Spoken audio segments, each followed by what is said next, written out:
People who were neglected in childhood often grow up with a false sense of identity that they were pressured into developing by parents who couldn't see who they were at all.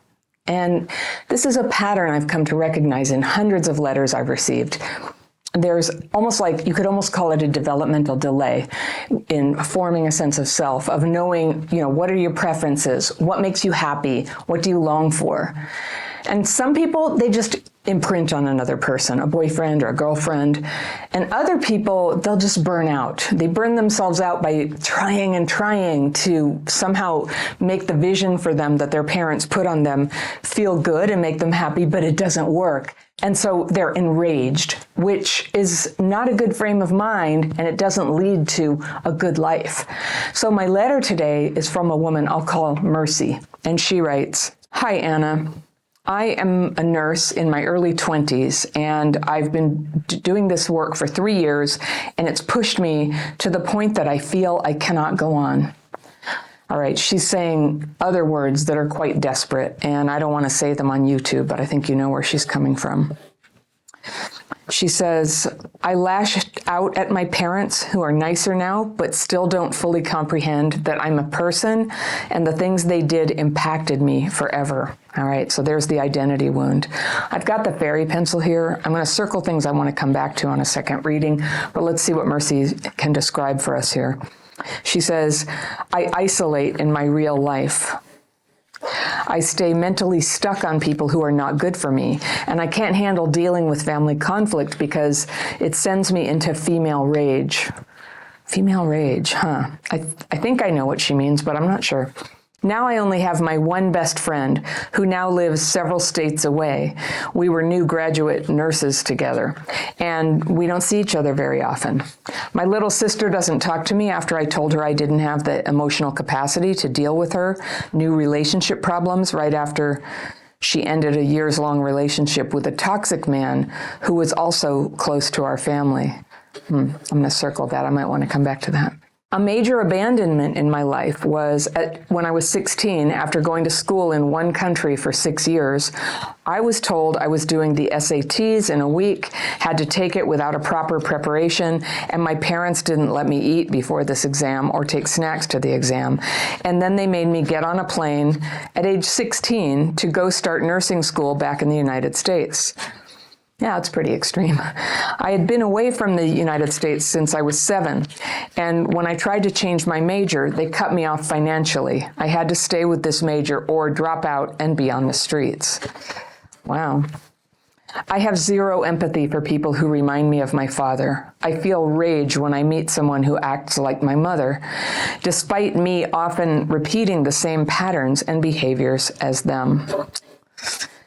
My little sister physically fought our mother as a teenager, but I'm still labeled the problem child for lashing out emotionally. I know it's not right, and I'm trying to stop altogether, but I can't tell if I'm just cutting off my family for good, if that would be the easiest thing for me to live my life peacefully. I'm so extremely messed up and dysregulated and isolated, and I use my sports to release some emotion and feel happy again. I just still feel so much rage toward my parents and younger sister. We moved to 3 continents as I grew up and went from stable to well-off to dirt poor in the span of 4 years. My family was dealing with their own mental issues, but these were my important developmental years. I was completely abandoned. They got angry when I cried, shamed for anything I did or tried to do. They made fun of my eyebrows, my figure, me being fat, which I wasn't, my endless skin problems, which turned out to be an autoimmune skin disorder that required 6 months of Accutane and dietary changes as a teenager to control. They constantly compared me to my excellent older sister and bullied me for my body shape and weight and consequent eating problems. And the bullying came from my mom and younger sister, who still to this day can't understand why I can't eat normally. Not to mention, we happen to be part of a very specific and extreme denomination of Christianity that combined with the African immigrant culture, it was a cult-like environment for years upon years. Okay, that's a lot. The only constant I had was drawing and reading, because I could carry that from continent to continent. I was always the new kid, and a lot of others didn't like me. I just wanted to be normal, and I thought I was, but now looking back, normal adults must have easily seen I was not an okay kid. A lot of people I love have tried to end their lives. So if this is like really strong triggering for you, just skip over the next minute here. And I will say that Mercy had a lot of this. She says, I stopped my older sister from doing it on the way to school when I was 13. My close friend from age 11 to 14 actually did do it successfully when we were 14. And I stopped my mother, she says, who was diagnosed with bipolar, borderline personality disorder, and depression. She stopped her mother from doing it when she was just 12. Gosh. This has been a constant theme in my family, and it always seems it has been my job to stop it. All right, this we're going to circle. I feel like this is a significant thing in what's going on for you. My dad constantly cheated, had children outside the marriage, and clearly used my mother to socially climb when they first got together. I have zero respect for him, and I'm exhausted by every conversation we have, leaning toward why he needs to start a business. Nursing makes everything worse. I do not want to endlessly pour myself into patients who constantly shout at me, belittle me, make false accusations. I would never take any emotion out on my patients, but it catches me off guard when a patient and I connect over many days of me taking care of them, and then we relate in a way that I wished my mother and I could have. When they leave, they often express gratitude, and it warms my heart to see them heal and get discharged and go home, but I just cry afterwards. Wow. And I can't fully figure out why. I'd rather have the latter group of patients, the ones who connect, than the first, but both of them destabilize me emotionally as much as the other. All right, that's a key right there. My anti-anxiety medication dose is already maxed out, which I've had to increase with every year of me being a nurse. All right, there's another indicator. When I get to these levels of anxiety, I can't eat. I can't eat, and it affects my sports. I think I've been using sports as a somatic therapy from a young age because I wasn't allowed to cry. Good plan. I feel like I'm limiting myself by being unable to connect with other people. My family is so scattered. I have only made one good friend since becoming a nurse because I'm otherwise emotionally and physically exhausted. I do not trust men even when they're good because of my dad being a wolf in sheep's clothing. Well, but I crave a healthy romantic relationship with a man I can lean on, and I feel overwhelmed when someone shows signs of wanting to connect, mainly women, because I'm so tired out, I haven't started unpacking connection with men yet. Oh boy. I'm limiting myself by remaining in financial disarray that resembles my upbringing, but keeps me in this career that makes me want to walk in front of a train every day. Oh goodness. I'm limiting myself by not moving on romantically. I'm limiting myself by letting the past control every aspect of my now life. How can I move forward from this? Mercy. Okay, Mercy, I'm so sorry. This is a very hard letter to read, and I first just kind of want to gather all the love and all the care of all the people who are listening to this letter around. And would you please put into the comments some love for this young woman, because she's going through a really hard time and she's very alone. And but we're your witness now, Mercy. We heard you. We heard you. I'm so glad you're here. Your life is so important, and your job is so not worth the loss of anything. And I'm so glad you allowed us to come and intervene right now and befriend you and support you in making whatever changes you need to have more peace in your life and to be safe. So first of all, I'm going to address what came up at the end where you listed all these things where you say, I'm limiting myself because I can't connect. I'm limiting myself because I'm letting the past control me. I'm limiting myself because I'm in financial disarray. And I hope you know, Mercy, that everything that you say you're doing to yourself is actually a symptom of early trauma. It's a symptom. You're not actually doing it to yourself. It was done to you. And I totally understand that now that the damage has been done, it's you who has to make the changes in your life. And we're going to talk about that. But I just want to start off by saying you are not limiting yourself. You're actually doing amazing things of showing up for this job. You got this education, even though you didn't choose it. You got sent away at 16 to a foreign country. I mean, this sounds incredibly brutal to me, but you did it. You are surviving. You're here. You're able to do the job. And also, what you described on the job, and I'm not trying to say that you should necessarily stay in the job at all, but just that you have made a difference in a lot of patients' lives. They connect with you. And I know it's emotionally overwhelming, and maybe even my saying this to you is going to overwhelm you too. What I'm hearing is a woman, this is you, I'm hearing a person who all emotions are overwhelming, that if you have CPTSD, and I don't see how you couldn't, you sure are showing the signs. What happened to you is severe enough that most people would develop it. So that's normal. I mean, some people, they can just live through anything and they just go forward like nothing happened. But I'm not one of those people, and I don't think you are either. And that's okay.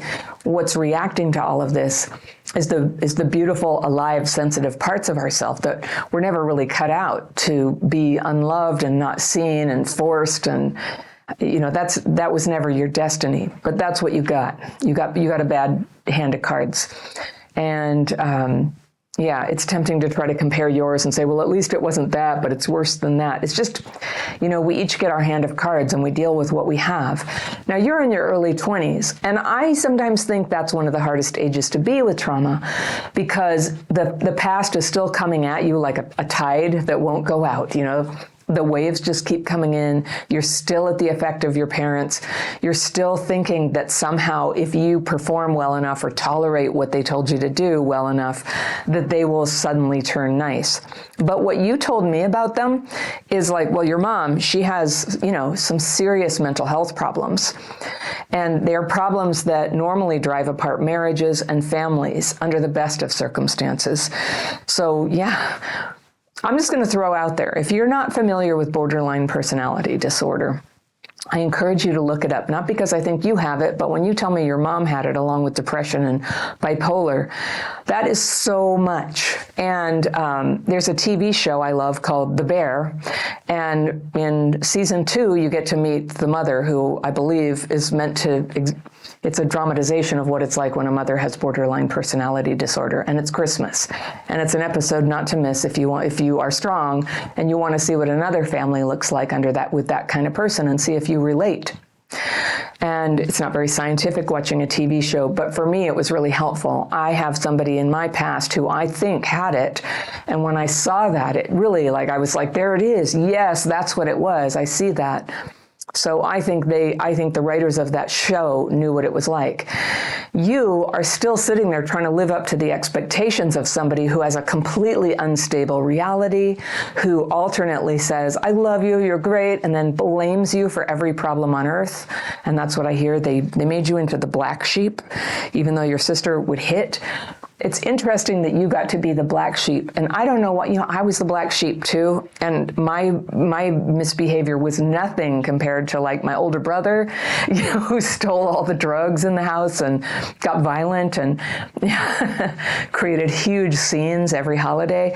And I was like, why me? And I used to battle against it too and just be like, can't you see? I'm a good kid. I'm not so terribly bad. I made a couple mistakes. And the family members who have survived, I'm a lot older than you, but the family members who have survived gradually did come around, and we never talked about it the way they kind of thought I wasn't so great or used to exclude me. We just didn't talk about it because whatever they used to think isn't true, and I don't even want to entertain it. I'm just really glad we can have friendly relationships right now, and maybe you'll have that one day, but you don't have to, Mercy. Some people. You asked me in the beginning of the letter, actually, Mercy put a question at the beginning that I didn't read, and it was like, do I cut my family off? And here's what I say about that. Anybody can cut their family off one day at a time. To decide to do it forever is an other decision that you may want to get to too, but you can try it from one day at a time. And you don't even have to make a big announcement about it. you can just do it. You can just do it and not get back to them. And I think I don't know, you didn't specify, are you financially free and clear now that you're a nurse? Do you have your own money? Even though it sounds to me like you need to get out of this career, or at least this job. I know that like some nursing jobs, like hospital nursing jobs, can be much more stressful than certain other nursing jobs. A friend of mine worked in a private practice doctor's office as a nurse, and that's a lot more livable than working in a hospital was. I don't know how you're going to work it out. Maybe you'll change your career. Maybe you'll use your knowledge in a lower pressure thing that's more meaningful to you. We'll find out. Time will tell. I encourage you to go ahead and take small actions on that. And one small action might be to take some time without contact with your family. They used to control you with money, like you can't change majors or you end up out on the street. And when I first read that, I kind of missed the part. I had to read it a second time to go, you were 16, because at first I was like, well, you were an adult, so if they don't want to fund your education, go get a job and you're okay. But I get it, 16, I don't know. I don't even know who was looking after you. I can totally understand why that was a survival move for you. So you know what? Good, you survived. You did what you had to do to get through that period of time. And now that you're in your early 20s, you can stand on your own feet. And even if you never do a nursing job another day in your life, you can go wait tables. You can go deliver stuff for Amazon. You know, there's jobs that you can do to get by until you find your career again that is meaningful and pays a fair and adequate amount of money for you to live on, which don't forget, it's important to have enough money. People don't talk about that enough with trauma. I think sometimes the professionals who function as experts to help people with trauma, forget, being really poor totally limits your choices. How many of us have had to stay in terrible relationships because we couldn't afford to move out, right? So we always want to have that flexibility to be able to make choices in our lives about what we do. We don't need to be wealthy, but it's good to have choices, enough money to have choices. Also, I think work can be a really powerful way of path of self-growth, of self-knowledge, of empowerment of yourself. And I've always, I haven't liked every job I've had, but overall I've really liked working in my life. My husband and I were talking about the future and, when would we retire? And right now I can't really imagine it because for me, work has finally become just kind of what I like to do. I think I would work less than I do right now, but I'd still do what I do. And I'd like a little more time to smell the roses. And, maybe the day will come when we can afford to do that, goof off a little more. But I really love my work. And so my work energizes me. And I totally know what it's like. I have been in jobs before where you come home and you are just so exhausted emotionally and physically. You can't possibly deal with people. And that's got to go, Mercy. That's not a good way to live. That's an emergency measure sometimes. Let's say where you work has just been through a fire or something. I used to work in healthcare, and we had that. We had, clinics burned down, and we all had to get to that clinic and help them kind of create a temporary setup and deal with the patients and things like that. And it would be exhausting. And I still have photos of everybody sitting there going, everybody was so wiped out at the end of the night. That's an emergency. That's not a way to live. Now, here's what I know about nurses, because I did used to work in healthcare, and because I was in the hospital off and on for 4 years with a whole bunch of surgeries. I had a medical complication that needed a lot of surgery. I've talked about it a little in other videos, but oh my gosh. I met a lot of nurses over those times, cumulative many months in the hospital. And the night shift and the day shift kind of have a different personality. And a few nurses, they're just like angels. They come up and they talk to you, or they put a hand on you, and you just sit there, you're just healing, and it's so powerful. And they should be nurses, and they are very important. And there's a few nurses who are just vicious and awful, and I wonder if they got forced into the job. Not saying you're vicious and awful, but it's not everybody. Everybody who does it doesn't have a gift of healing, I'll tell you that. Now, some people, they have a gift more of clinical measurement or management or things. So you may find a gift within this career that you've already developed. Maybe you will, but you have my permission to just let go. You don't have to drive so hard. I know you need to like make the rent and, come up with enough money to pay the bills. And I know you can. I just can hear in your letter that your anger is it's a lot of energy. That anger is a lot of energy. And the terrible thing about anger, it's kind of like heating up your house to 80 degrees and leaving the front door open. It's just spilling out all over. You can't use that energy for what you need. And so anger is often a way that we're kind of unconsciously coming up from depression. And I'm hearing all this anxiety and depression. And I relate to you so much. My early 20s were full of that too. I was just so torn up with anxiety and depression. And I was also doing, really good accomplishments. But I can say for myself, and this may be true for you, I had a lot of childhood trauma that there was no room to process. I didn't really have an environment where I could do that, or a knowledge framework where I could do that. I tried therapy a little bit, and we would talk about my mom, but I just kept experiencing it as very upsetting and disruptive to do that. And I was 30 before I found something that actually helped me, the minute I used it to actually get comforted and grounded. So getting grounded, getting calmer, having relief emotionally from intense feelings, this is gold when you're in that state of anxiety. Now, I'm not a doctor, but I'm going to encourage you to talk to your doctor or get a second opinion about being maxed out on anxiety drugs and feeling as bad as you do. That sounds to me like you were given a temporary solution that is not holding up as a permanent solution. And there may be a way to change how you're doing that, whether it's to reduce or change medication or get off of them. Now, if you got interested in how to re-regulate your nervous system to become emotionally regulated, which is good for all kinds of people, but especially for traumatized people, then it might be in your best interest to be less medicated. But it's one of those things, when you're prescribed that kind of drugs, you can't just go wing it, freelance, and change your dose. It has to be done with a doctor's supervision. So I encourage you to check that out. And if your doctor isn't supportive of you exploring that, do get a second opinion. Many doctors are supportive of that kind of thing. Lots of people can't live on maximum dose anti-anxiety. The thing about anything mind-altering is that, we all get dysregulated sometimes, all people, not just traumatized people. And eventually, almost all of us will re-regulate. There's a few exceptions of people who can never get re-regulated. But I don't think that's you. I think you can get re-regulated, and you probably do it. But the more you get ground down and demoralized, and the more your mind is altered on substances and stress and grief, the harder it is to re-regulate, and you start to kind of lose that ability, and it starts to feel normal to be totally dysregulated all the time, discombobulated, numb, feeling emotions too strongly in a context, having to suppress yourself. And I have seen in people who use drugs daily, like weed daily, there will often be a huge buildup of anger. Anger is really never getting processed. It gets out, it's expressed, I'm so angry, but it doesn't go away. So processing feelings isn't just expressing them, it's actually turning them into memories of the feeling of that it's active for a while and then it shifts to a new phase. So when we get traumatized as kids, we get an injury to that function within our nervous system that does that service for us, where it takes emotions and thoughts that come up, they come up strong, and it takes them, helps us think about them, and then they get moved into a different part of our mind and nervous system, which is memory.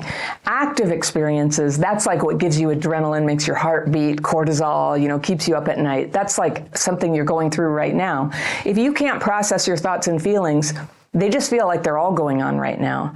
And it gets to be so noisy. So something new happens, a new piece of information, good or bad, a new relationship, a new opportunity comes along, and there's barely any bandwidth to deal with it, to respond to it. So it's hard. We lose opportunities. We struggle to connect. And I'm not surprised at all that you're isolating from people to try to cope with it. You are in a state of overwhelm all the time. And I just want to tell you, you are just like so many of us. It is normal. You're having normal symptoms for somebody who went through what you went through. With your dad being dishonest and cheating and your mom being mentally ill like that, oh, that's a lot. That is so much. And then there was you and your sister, you trying trying to do enough that they would like, oh, you know what, Mercy, you're a good girl. You're a good girl, and I'm proud of you. And you may have never gotten that. So here you are, you're saying I have zero empathy for people who remind me of my father. That's a problem, projecting your father's behavior onto people who act like him. That's isolating you. I think somewhere in there is a red flag detector that's good, but it's just kind of blanket pushing people away. And you feel rage when you meet someone who acts like your mother, which doesn't surprise me. But again, between your mother and your father, you're going to see a lot of kind of energy of that around you. And you don't want to live in reaction to that. This is your precious life force. This is the energy that you will use to create your life, the one that you want, the relationships that you want, possibly a family, a place to live that makes you happy, that feels cozy and safe, friendships that are a joy for you with people who get you. Like, these are not crazy things to want to have, and you deserve them, but they're very hard to get when what the whole surface of you is projecting is anger and rage. And I know you know that, and I know that's why you're writing. You had asked, should you cut off your parents? And sometimes, I think yes, I think temporarily that might be okay to do. And again, it doesn't have to be forever. You don't have to put an end date on it. You can take it one day at a time, and that way it's not a major decision. And you can first experience, what's that like for me? Because what happens is when people are going through a lot of pain, and I know you are, you feel like you're on the brink. Making a huge decision like that when you've already been abandoned in your life can trigger abandonment melange, and that can make you even more vulnerable and put you in more like emotional danger of not being able to deal with it. And so right now, feeling grounded and stable should be top priority. Everything that makes you feel safe and stable. So you have this one friend, and I know she's far away, but I encourage you to make some time to get on Zoom and talk to her and stay connected to her. And maybe one of you takes a vacation very soon to go spend some time with the other and be with your friend. Now, more friends are needed. We need more than one. And one thing that you definitely qualify for is a program like ACA, Adult Children of Alcoholics and Other Dysfunctional Families. And this program is terrific because basically everyone who watches this channel qualifies to go there. And they work specifically on practical tools to heal trauma. Some of it is similar to what I do in my program. Some of it's different and not stuff that has been personally helpful to me. It doesn't matter. You get in and you're around real people face to face, and they are working on changing their lives too. They've gone through things that are parallel or similar to what you've gone through. They understand. They don't freak out when you tell the truth about what you've lived through. And there may be other people who, had African immigrant parents. There may be other people who are in the nursing profession. There may be other people who relate to what you went through. And you can hear their story and how they are dealing with it. And sometimes just hearing somebody talk about it is all you need to stop judging yourself and saying, I'm screwing what was the words you kept saying here? I'm limiting myself. Yeah, no. The limiting was done for you. You're working to expand yourself right now. So don't get down on yourself. This is incredible. People who write a letter to me to read on YouTube, that's huge. You're not limiting yourself at all. You're just because what happens is there's always a few bozos who write completely cruel and stupid things in the comments, and I can't get them out fast enough, and you'll see them and they'll criticize you. But whatever you do, don't listen to those people. And any of you who are watching, you are hereby deputized. If you see somebody say something hateful to my letter writers, pile on. You tell them what a jerk they are, and when me or my team get there in the morning, we will take that person out. We don't want the haters. But every once in a while, we see their comments. I see them. It's so funny. They're so funny. Somebody criticized me today and said I didn't know anything about trauma. It would be better if I had ever experienced it. And I was just like, oy vey, come on now. I get mad, but what's the point? There's no point. You don't engage with the haters. Point is, you are so courageous because you wrote this letter here to get some help, and help is here. So 12-step meetings are where there's face-to-face people. And, for anybody who thinks you might qualify for, there's a lot of ones that are for substance abuse. I went to one that was for families of alcoholics. ACA is for families of any kind of dysfunction. it's really powerful to be in a room with people who are all trying to get better from a similar thing. And I wouldn't be here without it. Spent like 25 years in those rooms, very helpful to me. But another thing you can do, is come into my program. We have a membership program. It doesn't cost terribly much. You get all my courses.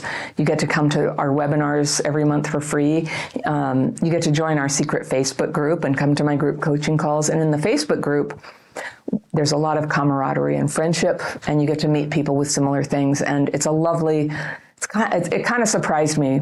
It surprises me because there's a lot of people in there active.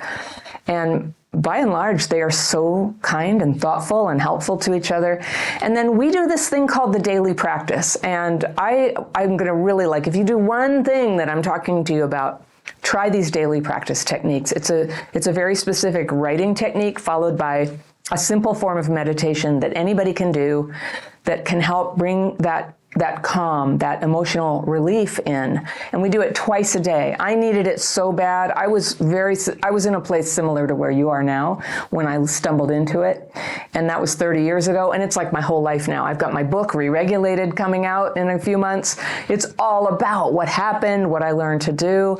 And by the way, there's always a link where you can pre-order that book, or if it's after October 2024, when you watch this video, you can order the book. But if you're a pre-order person, you get a free course with it called Inner Power. So you might want to check that out.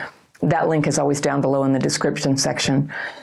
But I'm pointing you, Mercy, to the daily practice techniques. They're so important to healing because whatever else you're doing, if you're doing therapy, if you're doing exercise, I love that you do sports. That's so important. That's one of the most important things you can do to heal these trauma symptoms. So you have good instincts about what is needed here.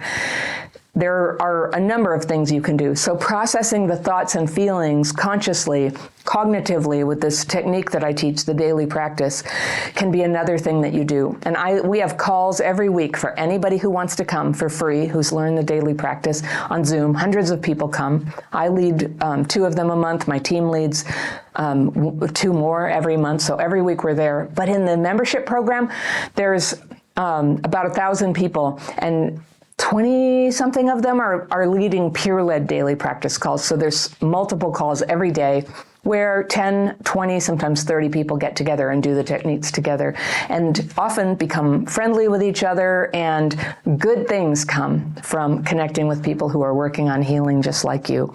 So a link to membership is also down below in the description section. If anybody doesn't know what a description section is, underneath every video you start to see a little bit of writing and it'll say more, and you click on that and it opens. And like a lot of YouTubers, I have a whole bunch of information and links there for you. So check that out. A lot of good things there that you can learn. And when in doubt, come to my website, crappychildhoodfairy.com. Connect with people and resources that are helpful. Like, I hear you trying to do everything all by yourself, my dear, all by yourself. And that's hard. That's really hard. And I'm proud of you for being so self-sufficient. And I hope that you will let people like my community or 12-step or your friends, let them in a little bit to become your helpers. It's exhausting trying to do everything by yourself. I hear how tired you are, and I hope that with our care and our concern and love for you, that it gives you a little more energy back for you to take these next steps. So if you're watching this, everybody, you want to try that daily practice, I'm leaving you with a link to the free course. You can learn it and try it in about an hour. That's right there. And I will see you very soon.